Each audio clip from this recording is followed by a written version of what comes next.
Good morning. So I wanted to talk to you guys about calendar because I really feel like if I was in a classroom and we could discuss it in question and answer, that'd be easier because maybe I'd be like, hey, try to set it up in class. And then anything that you were coming up with questions, I'd be answering right there, but that's not what's happening. So I just want to make sure I'm very clear about what I want to see in the packet and what I want you to try in terms of this new system.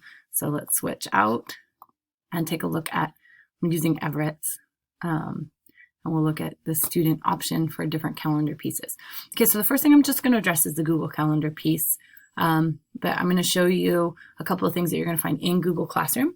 I want you to use Google Calendar outside of Google Classroom, so I'm going to show you what not to rely on, and then what you can use within Google Classroom. First of all, I know like what you have here when you look at your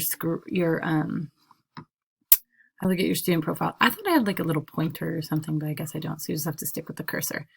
So you have a to-do list and you have a calendar. I'll show you. First of all, this is the calendar that's available to you that has like due dates. So it's just like a quick look calendar, which is awesome for your classes, but isn't necessarily the tool that you need to use for time management.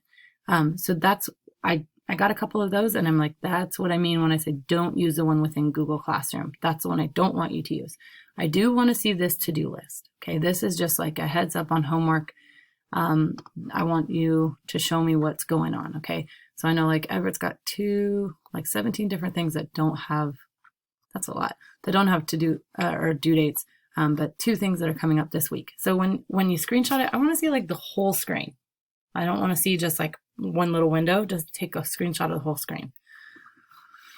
So that being said, then the other thing that I want you to use is the regular Google Calendar app. So you go over here, like pull up a new tab, and go up to the little like menu icon and pull up Calendar. And this is going to give you the full-on Google Calendar Suite app and the options that are there within that.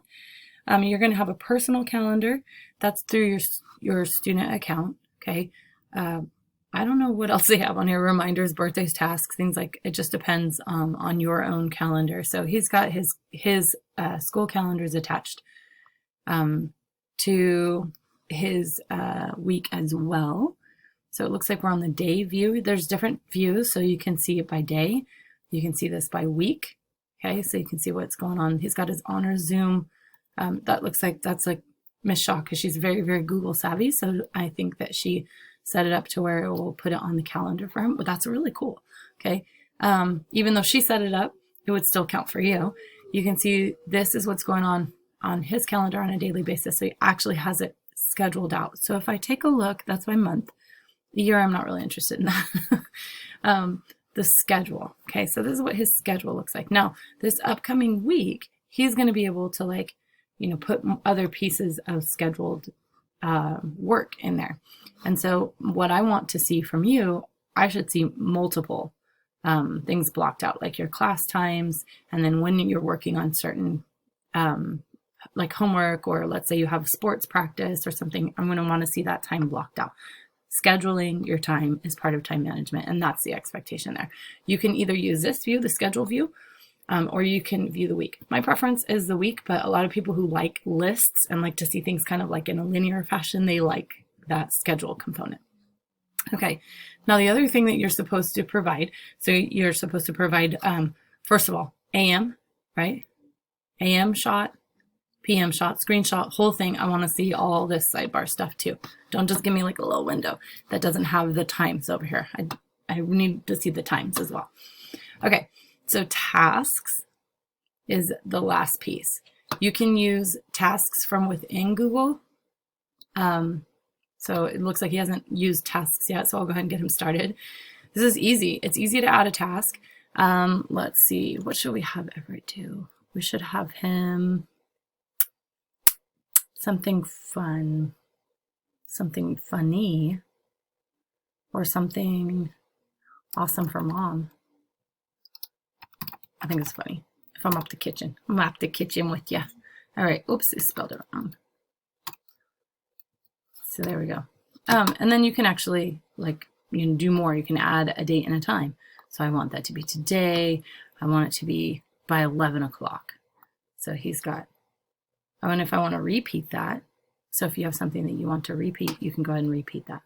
So now I put a time frame on that. Subtasks, things that in order for me to be done with this project, okay, I'm going to want him to get a bucket, get the mop. Do you understand what I'm doing here in terms of like breaking it apart into the little tasks, right? These are the subtasks. So let's say instead of mop kitchen, this was an English essay. And I'm looking to get this done by Friday at 11 a.m. Okay. And then what are the different components that I need? In order to do this essay, I need to choose a topic.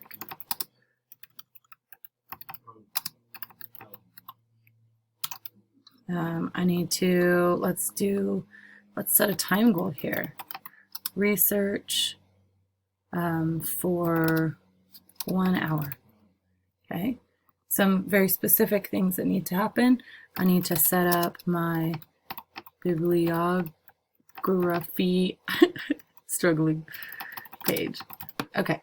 So this is a really powerful tool about the tasks. And then the other cool thing is that it gives it to me on my calendar. So then I know that I've got this task that I've got to get done by this time, and I can mark that as complete, or I can go in and use the tasks and use those subtasks. It's a really powerful tool. So that's what I'm talking about using. You can either use the tasks here, and so you'd be showing me your tasks, right? Or you can use this other tool, which has very similar capabilities called Keep. The cool thing about Keep Notes is that you can share it with other people. So if you have a shared project, Keep Notes, you can just collaborate, you can assign components, you can set reminders, and they're like colorful and they're checklisty, and the app on your phone is like really, really user-friendly. I'll actually go ahead and pull that up. Okay. So this is what I was talking about. It's a little bit bright. I tried to turn my brightness down so you guys could see it. There we go. Whoop, nope. Keep Notes. So these are like colorful little blocked out task lists, and you just click on them and it gives you your task list. And like if you have something that needs to be repeated, it'll show up a bunch of different times. If you want to archive something, it's just a really easy and useful tool. And so if these were my Keep Notes, like I might even just use it on my phone and screenshot it and then send that screenshot to my account, and then put those screenshots in. They can come from the phone too, as long as I can see like it's a mobile device and I can see it all. That's what I want to see. Okay, so hopefully that answers some questions about what you can use to fulfill the calendar, the tasks, and the to-do list. I mean, the to-do list is not flexible, but those features in turning in your packet. All right, bye. Oh, and be sure to watch the video that I post. It's really good about getting things done.